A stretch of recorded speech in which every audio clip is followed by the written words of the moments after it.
Hello, everyone, and welcome back to the show. This is Reservations, and I'm Rain Whaler. And I'm Shannon Chappaquiddick. Oh my God, why? Why do you do these to me? That's a real place. Or let me rephrase, to future Rain. Yeah, it's all right. You'll find it. It's a real place. Oh, it's a real... Oh, thank you. Chappaquiddick, yeah. Okay. I'm sure if I use the It's a syllables... Chappaquiddick. It's like a lake, and like one of the Kennedys drowned some chicken, and I don't know. It doesn't matter. It's history, guys. Which one, though? I don't remember. Ted, I think? I don't know what that is. Okay. Unless he got shot, I don't know. Yeah, no, it's Ted Kennedy.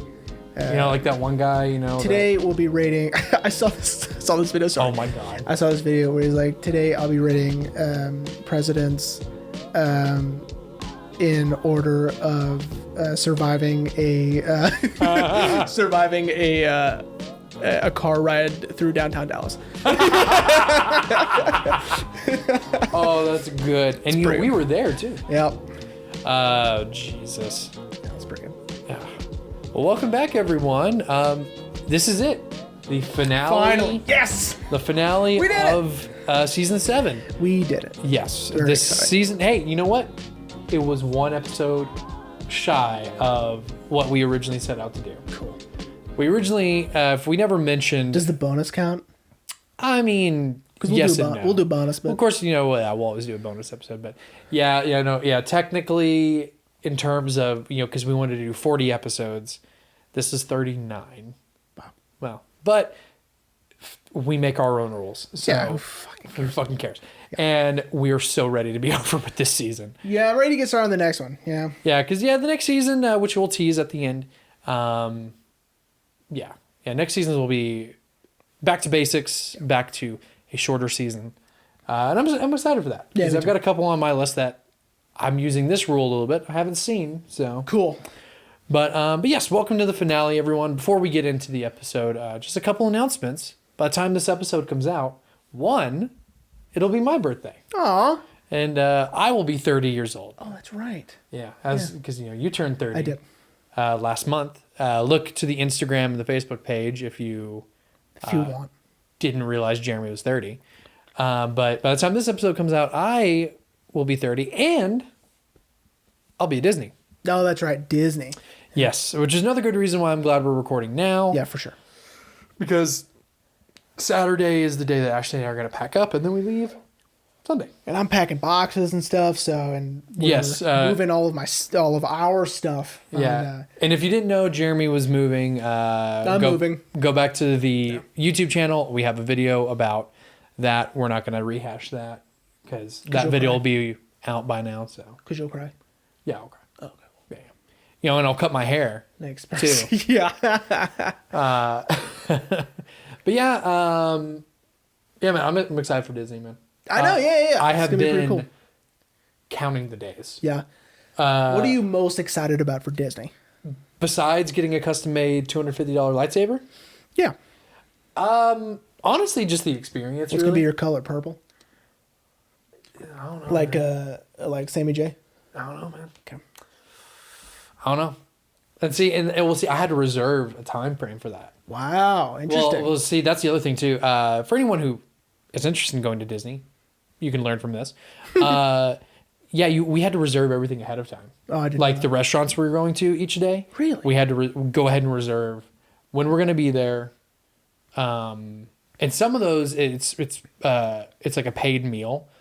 So like on the first day, we're having lunch at Be Our Guest, which is the Beauty and the Beast themed restaurant. Mm-hmm. But yeah, like we had to already put a card on file, and it's going to be like a base price essentially. Mm-hmm. But yeah, I'm excited. Like I said, besides the lightsaber, more so the experience. Actually, go to Disney and experience it all. We're going to Florida because everyone has told us go to Disney World first. I'd like to go to Land at some point in my lifetime. I've been to Land. You've been to Land? I have. Yeah, when I was 12 or 13, I went. Ah. It was fun, Well, hang on, I'm sending you a picture, by the way, because you mentioned Beauty and the Beast. There's a picture of me as a very small child. pointing at something. I don't know what, but I'm holding a Beauty and the Beast VHS tape. That's a whole. Did you take that with you? I guess I just carried it around with me. I don't know.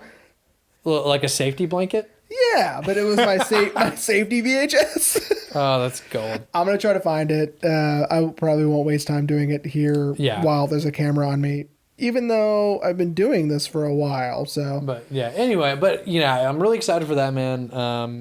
Not as excited to turn 30. Why? 30 is fun. I can't wait. You've only been 30 for a month.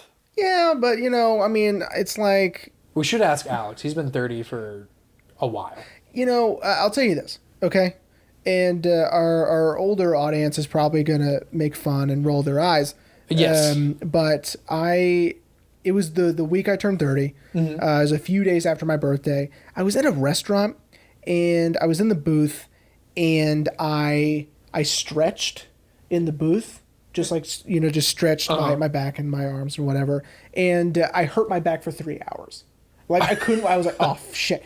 And I'm like, for real right now? Like, already? I've been told that the minute I turn 30, when I get out of bed, like, my knees will already be hurting. You're just going to disintegrate. That's pretty much... Even though I've been assured by all these people that 30's, 30's the new thing. And I'm like, yeah, but I haven't got to experience my 20s. But anyway. But yeah, that's enough for the updates. Hopefully future rain... He's probably going to edit this ahead of time since he's going to be knees deep in Disney on Monday, which is usually my editing day. Knees deep? Knees deep. Okay. Walking with a cane. I found it. Oh, okay. So. Wait, so that's at Disneyland? No, this is just me in my house. Well, you made it sound like this is you at Disneyland. No. Oh. No. I'm going to send this to you. Okay. So you can put it on the screen. On the thing. Yeah. Okay. It may be up this whole time. Yeah. With no context until you give the context, and people are gonna be like, "What?" That's awesome. Okay. Yeah, that's perfectly fine. All right. Well, anyway, after all the updates and birthdays and stuff like that, so this is the finale, but it's also the end of our end of season series, part 3 of our Terry Gilliam's Dystopic Futures. Yeah. The Zero Theorem. Now, this was a first watch for the both of us. Yeah. So, what was your first impression? I don't think I liked it. Okay. Yeah. There are some interesting things in here that we'll talk about. There's that quirky Terry Gilliam, dystopic future technology thing, right? Where in this instance, there were just things that were very impractical, which of course a lot of his stuff is impractical, and not logical. Right. For instance, they're doing that. He's doing the thing. Cohen is doing the thing with the controller, but he's doing the pedal. He's at the pedal station. Yeah. And he's having to put in vials of liquid, right, for whatever reason. And then when he takes it out, there's a person on the other end who is taking and restocking the vials of liquid. I go, that seems impractical, and and why. I guess it's just Terry Gilliam. It's quirky. The mixing of like a liquid, physical something with digital computer, something, right?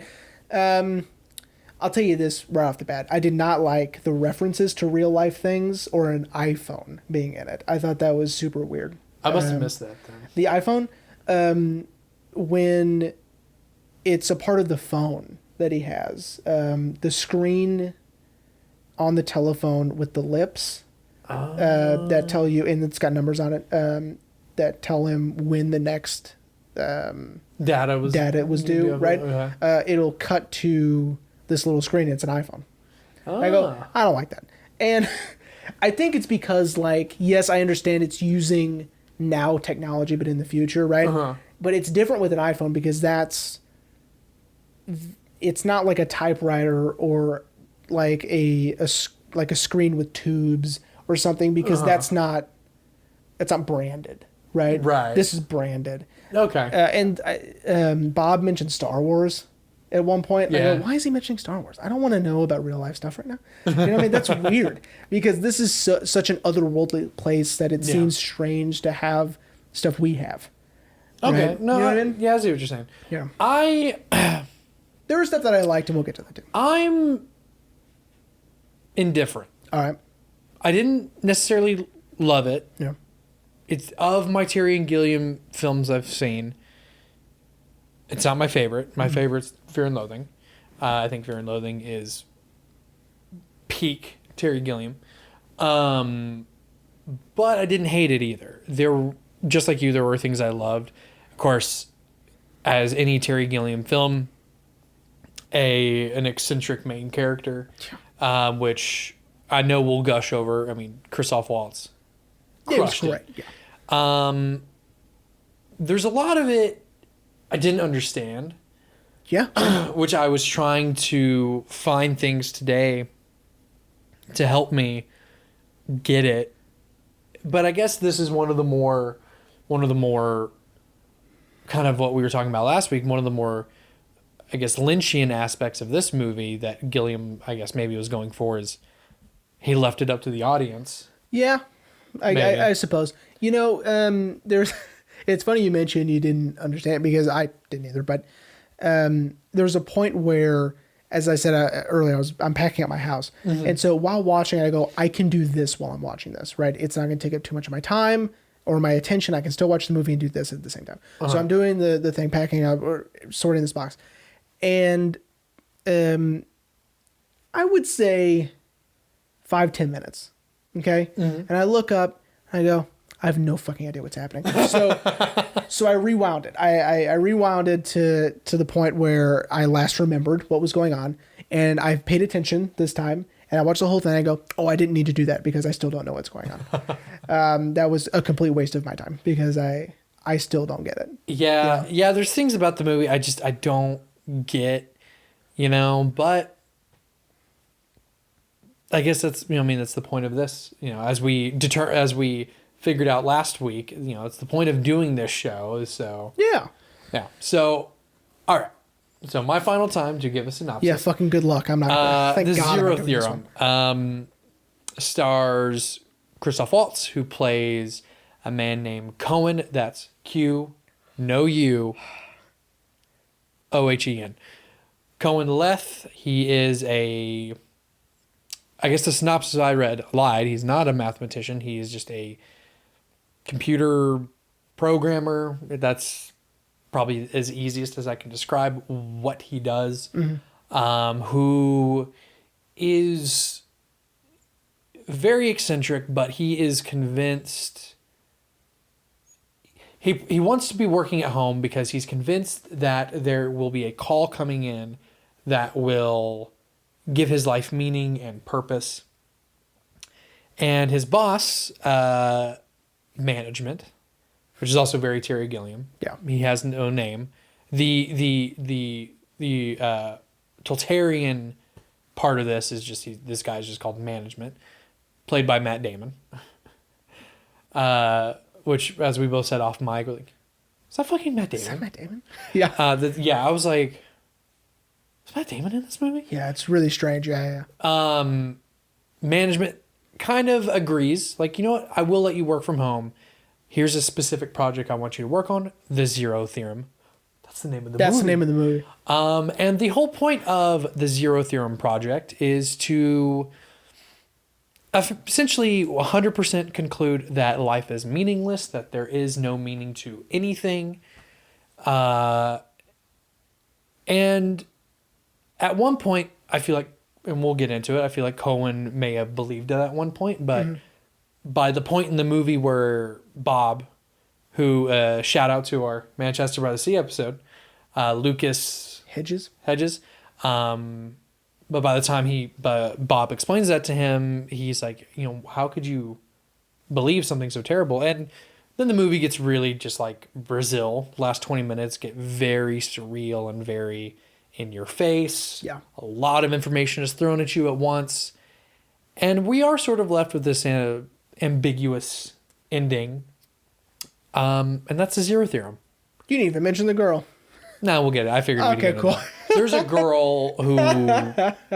Oh, and David Thewlis is in the movie. Shout out to David Thewlis. Yeah, he's amazing. Yeah. Dude, his fucking I call it the Musketeer, the mustache and the soul patch. Yeah. Dude. Even though he clearly was wearing a wig. Oh yeah, but it's clearly a toupee. Yeah. But his fucking, I know that was probably his. I was like, dude, that's rad. So okay, so when the movie first started and we're in this world, I immediately had this thought, and I was very proud of it. Okay. So I'm going to share it with you. Okay. I thought this is Blade Runner with the lights on. Okay. You know what I mean? Yeah. Because like we have. Oh my god. Okay, yeah. It Do you just see clicked. what I'm saying? Yeah, it just clicked the with world. me. The world is like it's like Blade Runner with the lights on. Yeah, if anyone has seen Blade Runner, for sure, a future episode. Yeah. Ridley Scott built this world Have we never done Blade Runner? Nope. Or 2049. Oh fuck. Okay. For sure, a two-parter. Oh yeah. Yeah, Denis Villeneuve. Oh, I know. It's so good. But if anyone hasn't seen the original Blade Runner, it is, if you were to take the still of Cohen going down the street and a still of, oh my god, I can't believe I blanked his name. Decker going down the street. The world is the same, but where Blade Runner is very dark and very dingy. It's night and it's raining all the time. It's night and it's raining all the time.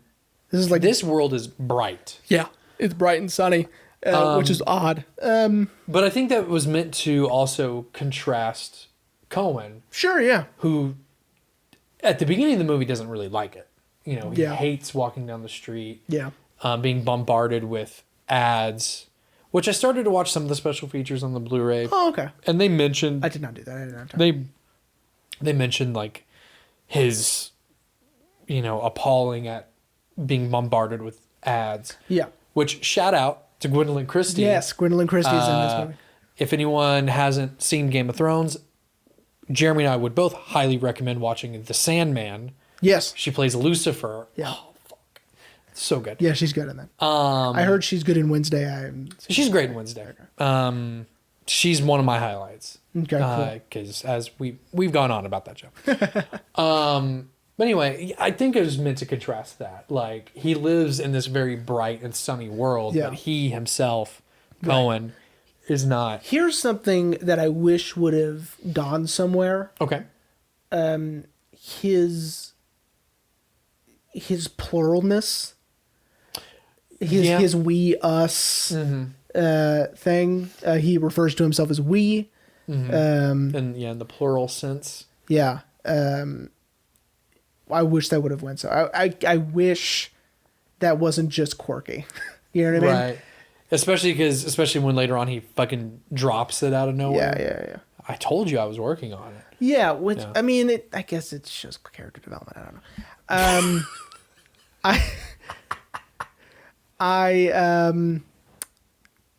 Here's another thing I didn't like. Okay.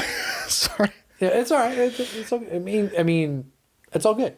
I find the visual representation of the Zero Theorem awful. You mean like the computer blocks? I hate and it. Stuff like that? I Okay. hated it. And I don't know why.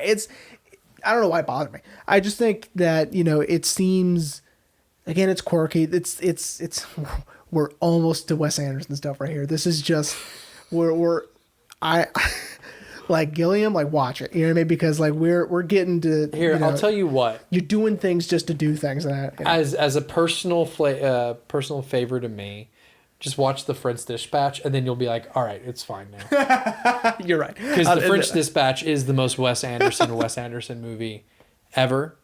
I mean, I love it. I would never make it through. But watch 10 minutes of it and then call me and be like, okay, Gillian. Okay, Zero Theorem's Zero Theorem's fine. Zero Theorem's the best movie I've ever seen. Yeah, I just didn't like, to me, No, I it seemed, I get that.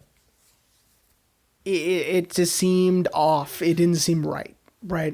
Like, especially like even the little thing he does with the pedal machine that Yeah. I guess is his workstation. Yeah. Okay. It seems like it's a cubicle of some sorts. I wonder if again, because I didn't go deep into this. Sorry, everyone. I wonder if maybe like they were trying to take examples from like other like eccentric companies. Maybe. as we saw in The Internship with Vince Vaughn and Owen Wilson, that, you know, the Google Hangout rooms are like, you know, you sit on yoga balls and stuff like that. So maybe they were trying to go for an eccentric, Maybe. comfortable workspace. Maybe. I don't know. I think that in this world, it's so different, and it is so changed from our own that it's hard to determine what's what. So like when he was on that machine, I didn't know what he was doing, right? Yeah. It took me a while to discern he was at work. You know what I mean? Because Yeah. it seemed to me like he was at a shopping mall, number one. I didn't know Yeah, where it he did. was. Yeah, I'll be honest, it did take me a second too. I was like, wait, oh, he's working. Yeah, and I'm like, okay, and then like the pedal thing is sort of strange. The disembodied arm dropping off the vials of liquid.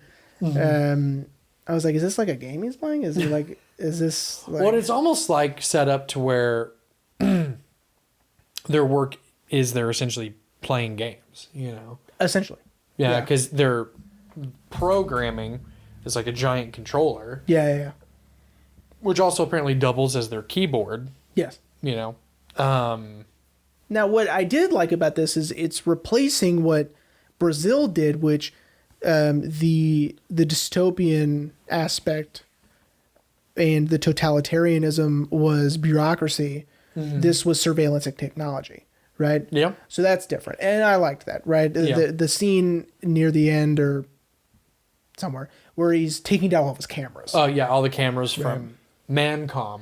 And I do like the symbolism of replacing Christ's head with a camera and on the crucifix. I like that imagery. That was good imagery. Yeah.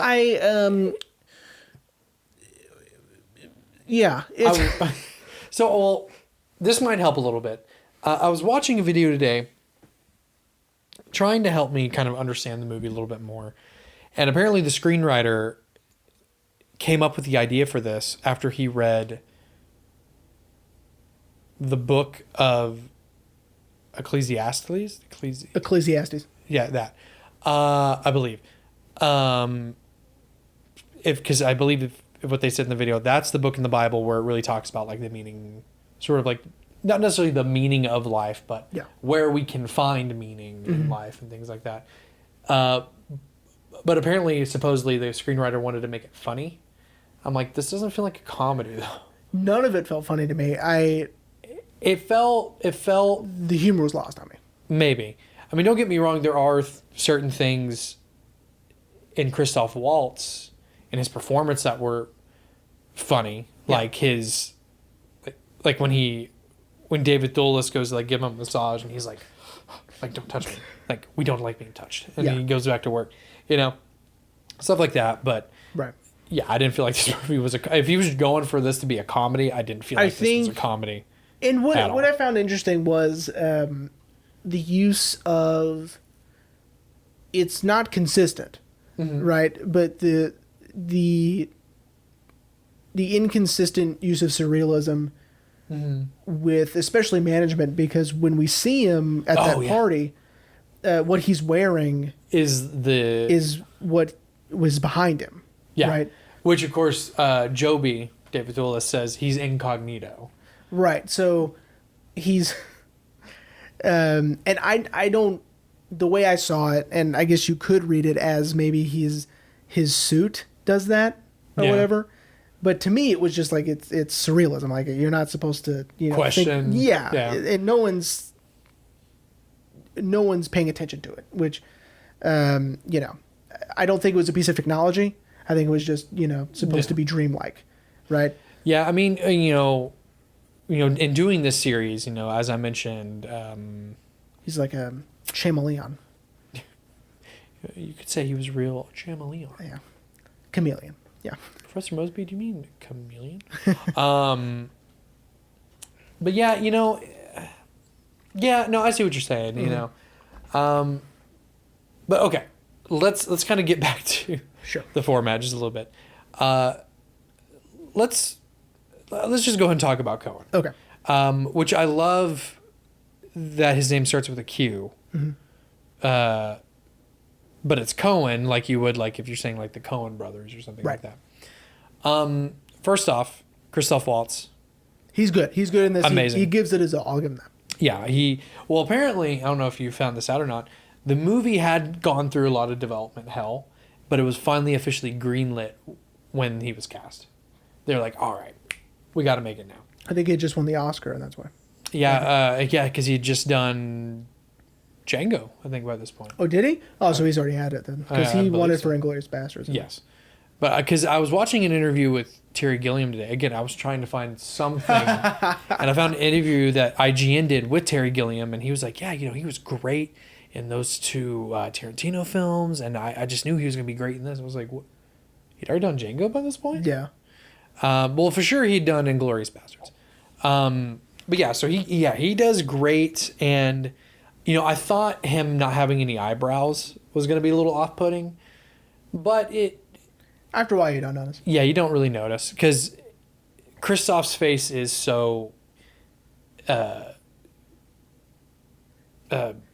expressionless, animated. It's very animated with how he moves, his eyes and his, how he uses his face. Yeah, you forget he doesn't have eyebrows. Right.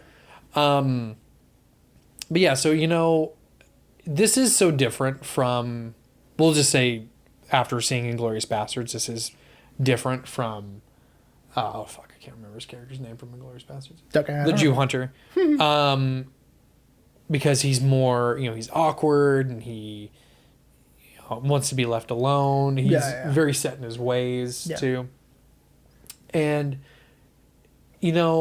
the only thing I could find about this is that, the whole point of Cohen is he's supposed to be this closed off person until people come into his life. And then that's what throws his life. It opens the doors to him actually living his life and that kind of thing. Yeah. And, and I will say that is one of the things I liked is we do see some sort of character development with him from going from being closed off to, like not locking his door all the time and stuff like that. It's really all I had to say about Cohen, unless you have anything to add. No. No, so what I read, right, I did read one thing. Oh, okay. It was, I think, The Guardian, which it was so unique because you could tell that he was really struggling too, right? Because most of it was, this movie came out or premiered the same weekend or at the same festival as The Theory of Everything. Okay? The Stephen Hawking movie. Which is great, by the way. If anyone hasn't seen it, it's great. Yeah, it is good. And he was just comparing the two for a while. They don't really work together, though. Well, here's how he did it. Okay? And this is how you know he's grasping. Because he goes, how the theory of everything, the mathematical equation that will solve, the beginning of time and before the Big Bang and all that stuff, which is what Hawking was obsessed with, where his obsession, and Cohen, his was, trying to find meaning in his life. However, his brought him despair and all that stuff. And I go, all right. I mean, sure. I'll give it to you.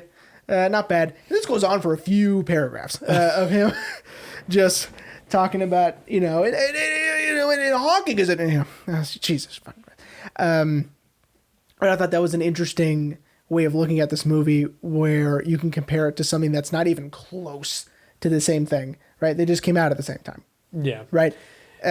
Which is, this movie is so hard to hold on to. Because it is so unique and it is so different and it is so bizarre. And shockingly, the shortest of the three. Yeah. Yeah. And something else I was reading, because like I've mentioned on the show before, sometimes if we're doing a really dense movie, I'll sometimes look up the plot and read a little bit about to make sure I'm comprehending it correctly. Right. And sometimes my curiosity gets the best of me and I'll read the rest. Mm-hmm. So I'll know how the movie kind of goes. And I did that with this one, but dude, like I was like, Jesus, it's still fucking, what the fuck? Yeah. I will say that's my one qualm with it. Okay. Is it does reading it makes it seem like it drags, but there is a lot of information they just throw at you. Oh, once, yeah. Once you get past that halfway mark, like once he kind of ends things with Bainsley, like it's just nonstop information. Which I guess is a good segue to talk about Bainsley, I guess. Sure. Oh yeah, it's the girl. The girl, Good job. who is she? I read she's classified as a femme fatale. I don't know how though. I mean, you're the noir expert. Maybe you might be able to. Expert is not something I no, but I do like film noirs, and sure, yeah, because I mean, she brings him into. First off, she is the love interest, right? She is getting him out of his comfort zone to have feelings for someone else, right? Right.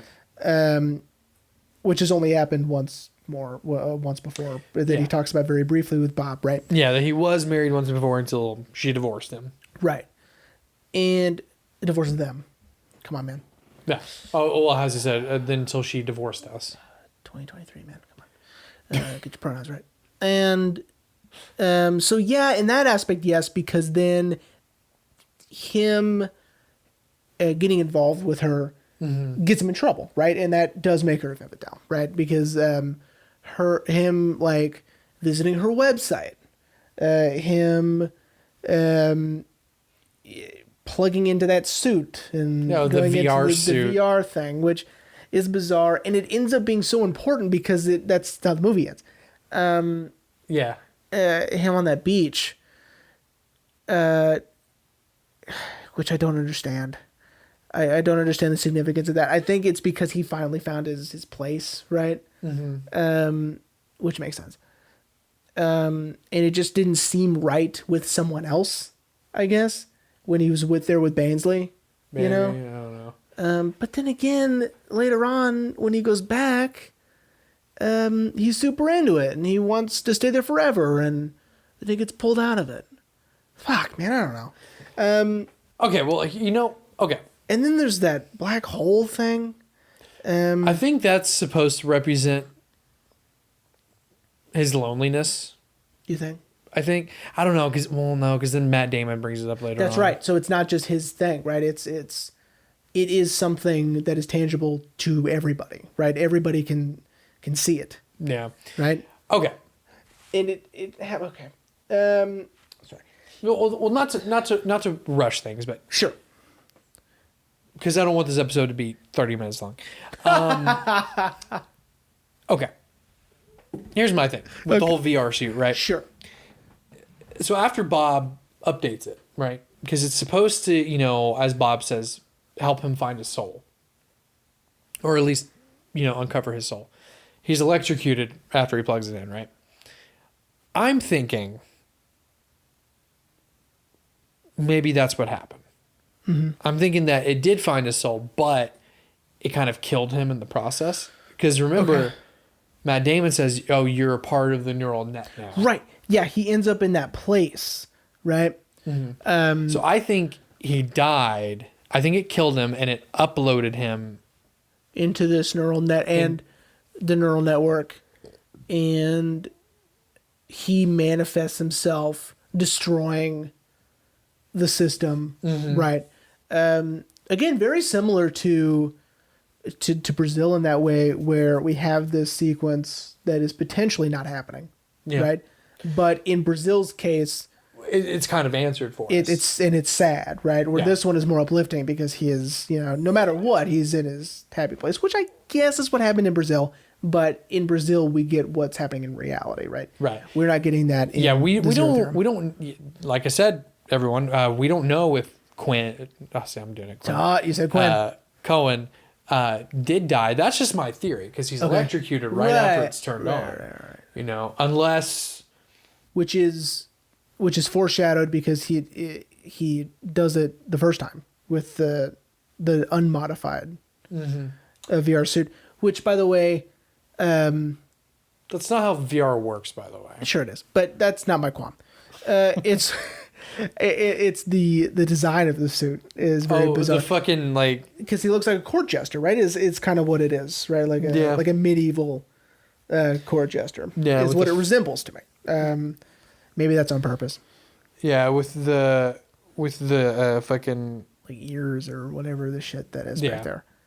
The more I talk about it, the more I don't like this movie. I think I know there are things I liked about it. I'm just struggling at the moment trying to find it. Well, it's because David Thewlis, what is his last name? Thewlis. I love him, and I always will. I think he's incredible. And I do find it interesting though that his character pulls a 180 on Cohen. You know that like, oh, you're like one of my best friends, and then like, well, fuck you, you got me fired. Yeah. You know, I thought that was kind of weird, but then again, you know, it was one of those fake, like convenient friendships, right? yeah. I think. Yeah, I think so too. You know, and we've seen that before in Gilliam's movies. You know, like in Jabberwocky, which I know you haven't seen. I have not. Jabberwocky, the main character Michael Palin is in love with this chick who fucking hates him, Mm-hmm. but then at the end of the movie, when he becomes famous, she wants to marry him, I see. which of course he loves because he is like madly in love with her. Oh, so he still doesn't? Oh no, but because they make him marry a princess, That makes sense. and he's like, no, yeah. Oh, Jesus. Jabberwocky's decent. Okay. It's for those people who want to get their foot in the door of Gilliam, Sure. but maybe don't really want to watch the ridiculousness of Monty Python. Because how dare you watch Monty Python? Yeah, absolutely. But anyway, I think the reason why we're struggling so hard is because there is a lot in this movie that we don't have answers to, which, as we've talked about with like Lynch and stuff, you know, I don't want to be spoon-fed, but there are a few things, at least in this world, that need explanation.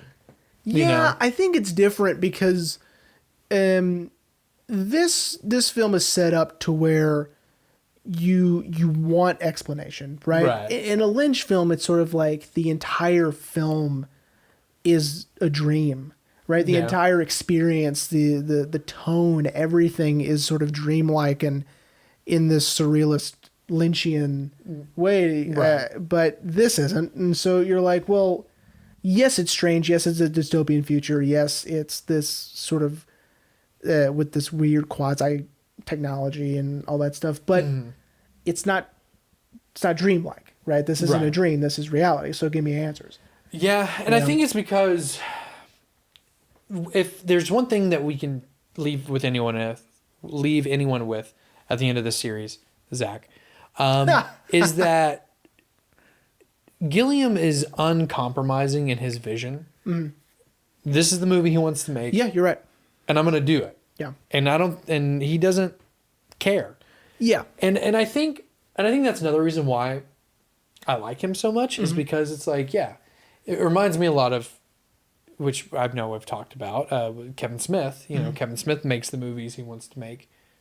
Fuck anyone else. You're exactly right. I think you're right in this is 100% Terry Gilliam, right? And whomever the co-writer was. Yeah, Future Rain might put up the name of I tried looking up his other filmography, and this is pretty much it. the screenwriter. Yeah. Yeah. And, you know, so you take I guess just the baseline of just the bare bones, here's the script, right? Make it a Terry Gilliam movie. And then, you know, of course he helped write it anyway, so it doesn't matter. But you're right. This is just full force Terry Gilliam. I don't care if it makes sense. I want it to look like this. I want it to be like this. I want it to be. I want the film to be structured like this. I want it to, you know, go in this direction. I want it to end this way. I want it to have these visuals, and which is fine. I mean, there's nothing wrong with that. It's, you know, I'm completely fine with the experimental filmmaking and filmmaking that doesn't make any sense. But in the context of a movie like this, we do need a little bit of something. I do. Yeah, I agree. Just a something. You know, maybe an explanation on why Cohen uses the plural pronouns. Oh, I wish that went somewhere. Or maybe a little bit more explanation into the company he works for, Mancom, because I found that so interesting. Yeah. I was like, that's a very interesting name, which may tie into the whole duality between God and man kind of thing. Maybe. You know, There's a lot of that in 'cause this. Cohen does live in a burned down church. Yeah. Which we haven't even talked about, but honestly, you kind of forget he does. Your guess is as good as mine on that, but You kind of forget he lives in a fucking... But again, it goes with that imagery of the camera replacing the head of Christ on the crucifix. You know, Yeah. it's sort of like this sort of we're replacing religion with surveillance and all of this. Kind of like this is your new God now. Right. Which, you know, that's Which also, by the way, the best thing in the movie, and it's just like, blink and you'll miss it. The Church of the Batman, or the Redeemer Batman. yes. That was fucking hilarious. That was probably the funniest part of the movie. Yeah. I was like, the Church of the Redeemer Batman. Nice. And it's a fucking Batman logo. So Yeah. good. God Christ. But anyway, I just wish, again, when we started with Brazil, like, I said that I love Gilliam, and I still do. Yeah. But I do wish he would have given us just something, just a little bit of something for this. Yeah, I agree. I think that it feels like an unfinished thought, or it feels like it feels like I'm missing an hour, you know? Yeah. Like he cut out stuff that would have explained a lot, you know? Yeah. Because the I other need two to- movies were 2 and some change hours. I need to watch the extended cut. There's of an this. extended cut of this? No. But I Oh. would like one. Just maybe it makes sense. You know, it's Yeah. like, it's an extra hour of Lord of the Rings. You know, or Yes. 2 hours. Shout out to the extended version of Lord of the Rings. Even though its theatrical version is still very good. Yes. But there's a lot of context that got cut out. Right. I feel like there's context that's being cut out because there's stuff at the end that just feels rushed or feels, you know, things are happening and I don't really understand why, and the motivations of the characters aren't clear. Yeah, like the big thing with What like happened to Bob? yeah, like the big thing with Bob that he's like been terminally ill this whole time. Yeah. But then like they accuse Cohen of being like a pedophile. That was strange. I was like, what is happening? That felt out of nowhere. Right. Yeah, I don't know. I don't know. Again, it's, you know, in real life, this is fine, but in a movie, I need context. Yeah, we need context. Or I need explanation, or I need follow-up, because if you're going to set something up, like Bob is dying, I need to know if he died or not, Yeah. you know? Yeah, it comes out of nowhere that, and then, you know, we get that throwaway line of, oh, my son's been hospitalized. Okay, but that still doesn't answer my question. Okay, great. Is he fucking dead? Like, Did you run out of time to make this movie? Did the clones kill him? What happened? Which that was also felt like a half-baked idea. Yeah. The clones. What clones? You know They what I mean? don't look like clones. Yeah. Clones look the same. They're just Oh. wearing the same outfit. That was funny because... Oh, when he puts his cigarette in his hat? Oh, just, you know, just midgets are funny, but also,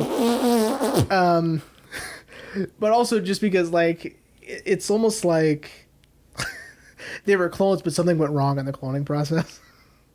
I mean, that could be the case. And I think that's probably what they're implying there, which is funny. You know? I found it really funny when the tall clone like puts a cigarette in his hat and it's still lit, and he puts his hat back on, and then you can hear him screaming outside because he lit his hair on fire. That's funny. You That know is what I pretty mean? funny. That's yeah, pretty good. But that still felt like a half-baked idea. I still don't know who they are or what they do or why they're there. They're You almost know like what bodyguards. I guess, or they work for the company to make sure Bob doesn't, like, spill secrets. Oh yeah, by the way, Bob is management's son, apparently. Yeah, that was odd. Also, I liked, until it went nowhere, that it was a callback from 12 Monkeys that he called everybody Bob, right? Oh yeah. Yeah. And I go, oh, Like the weird dude that kept calling James Bob. yeah, because he calls everybody Bob, right? And I like that. Well, but then they answered it. It's because his name is Bob. Right. And he doesn't want to learn everyone else's name, so you're Bob. That takes up brain cells that he doesn't want to Yeah. waste.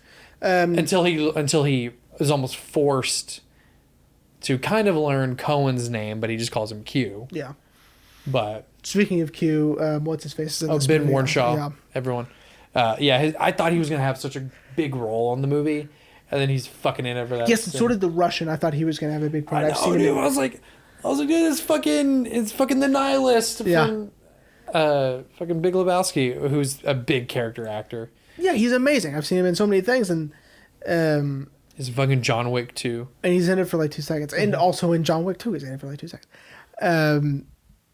But yeah, there are things that are set up and go nowhere. And again, I like the tie-ins with all of these because in at least one scene in all three of these, we are our main characters in front of a table of scientists or doctors, right? That happens in every movie. Yeah. Which I like, you know what I mean? He's keeping it consistent in that way, which is cool. I just feel like the other films are just so well thought out, and this one just feels like it wasn't. And I don't want to criticize it. It's hard making a movie. It's hard writing stories. It's hard creating worlds, especially one this complex, and especially one this fantastic, right? Because he's wanting to make Blade Runner with the lights on, but I don't know. Just it fell short for me. Well, no, I could understand that, you know, especially because this is kind of meant to be not necessarily the culmination of the other two movies, but sort of the culmination of this world of a dystopian future of some kind. But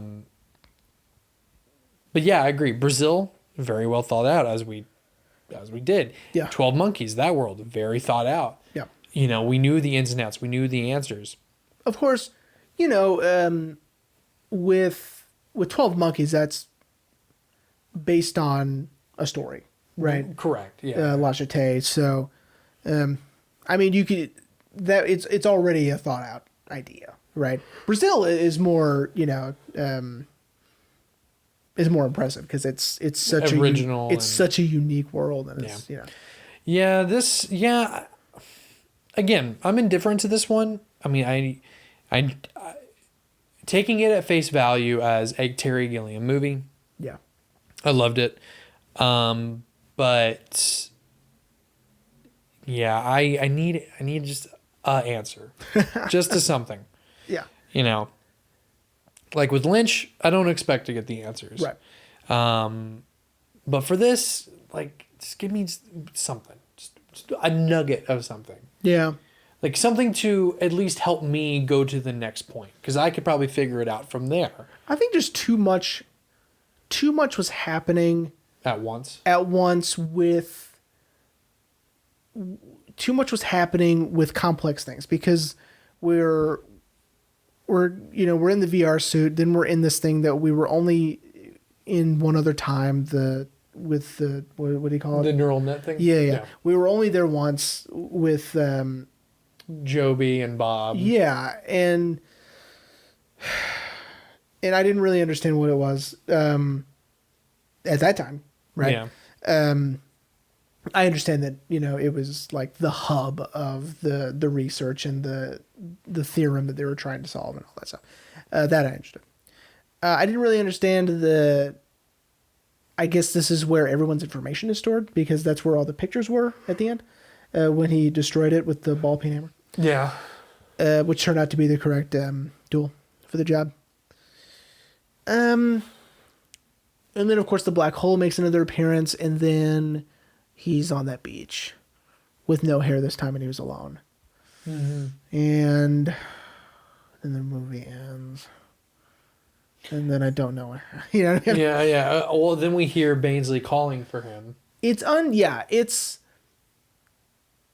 unsatisfying because I don't know enough to understand if this is a victory or not.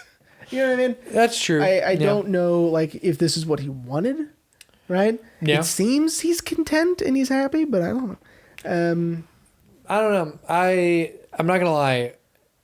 Last week after we closed out 12 Monkeys, I was doing a little bit of reading. Oh, sorry, everyone. My watch is telling me to charge it before going to bed.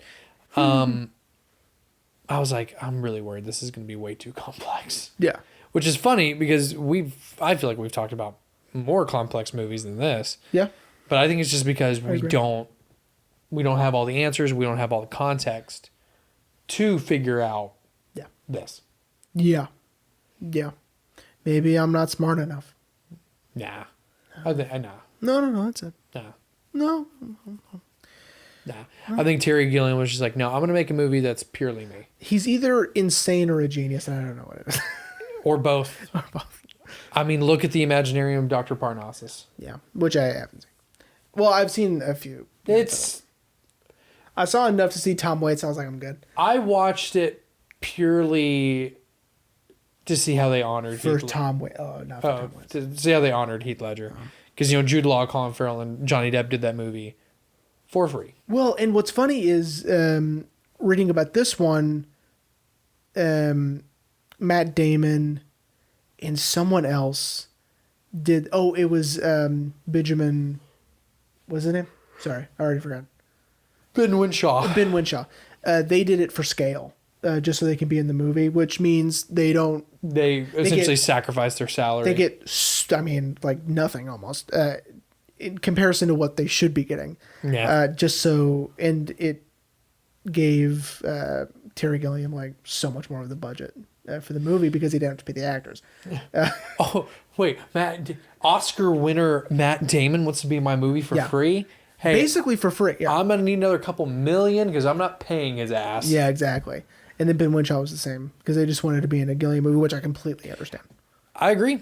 I mean, I would love to meet him. I'd love to pick his brain. And then I'd be like, all right, now give me a fucking answer, please. Even his answer, which it would probably not even be an answer. It'd be nonsense. He'd be like, oh, well, you live. I mean, you saw him talking about Brazil. I mean, it's like. Yeah, I know. Like, Jesus Christ. The dude can't, he's not. It's not nonsense what he's saying. I mean, it's. I think it's his own way of answering. It's pure, clear thoughts. It's just he's doing it He's very animated. Yeah. He's got a high resting heart rate. For sure. For sure. We did such a bad job on this. Nah, I don't think we did. Nah. Jeremy, are you ready to wrap up? I mean, I feel like this whole thing has just been wrapping up. But yeah, cool. Let's go ahead. You know what? They all can't be winners. Nope, can't rain all the time. You know what I mean? And you're right. So, sunny days are only good because of the rainy ones, and this one was not our worst one of the season. What was our best one? Our best one? Oh, good question. That's a really good question because we've done some really good ones. I'd have to look back because I don't know. I don't have an answer to that right now. I think we did great on our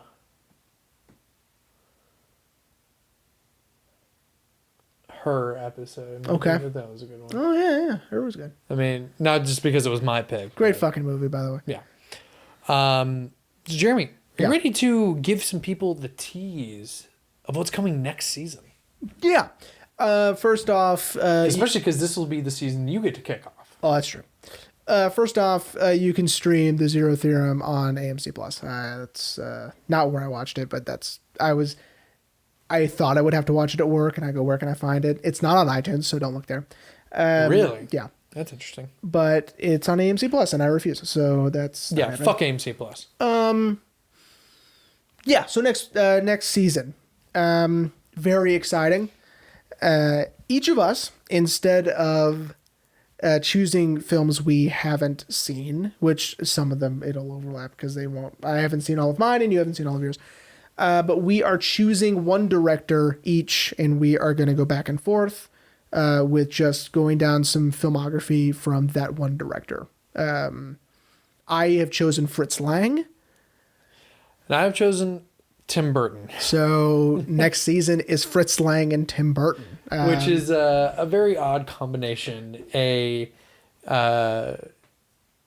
German filmmaker and an American weirdo filmmaker. But I'm excited. I've seen M. I thought M was fantastic. And we're going to talk about him. So I thought M was great. Yeah. And of course I'm really excited to see some of Tim's movies that I haven't that I've wanted to see for years, but I haven't gotten around to You it. doing Like, Ed Wood? I believe so. All right, cool. I like that one. If not, I'll switch one to Ed Wood. Okay, I like that movie. Yeah. That's a good one. It opens. Fun fact about Ed Wood. The movie opens with a confirmed pedophile, so that's fun. Jeffrey Jones. Oh my God! Yes. The movie opens with Jeffrey Jones, and when you see the movie, you're excited because you're like, oh shit, it's the principal from Ferris Bueller, and it's the dad from Beetlejuice, and then but now knowing what we know, we're like, oh my God. Yeah, so that's a shame. Anyway, but yes, I'm excited. Before M, we're gonna do a couple of silent films. I'm gonna try to do mine in chronological order. We also did fucking Metropolis. No, we did do Metropolis. So yeah, so we're not gonna do that one, obviously. Opposite, yeah.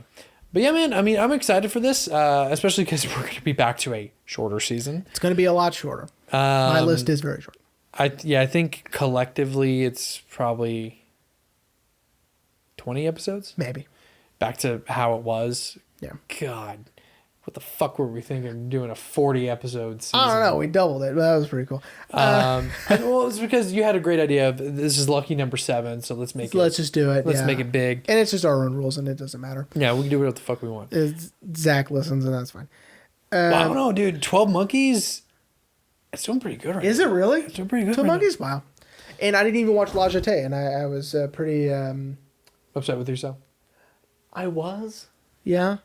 Because I had every intention to watch La Jetée, and I was like, and then the night we were gonna record, it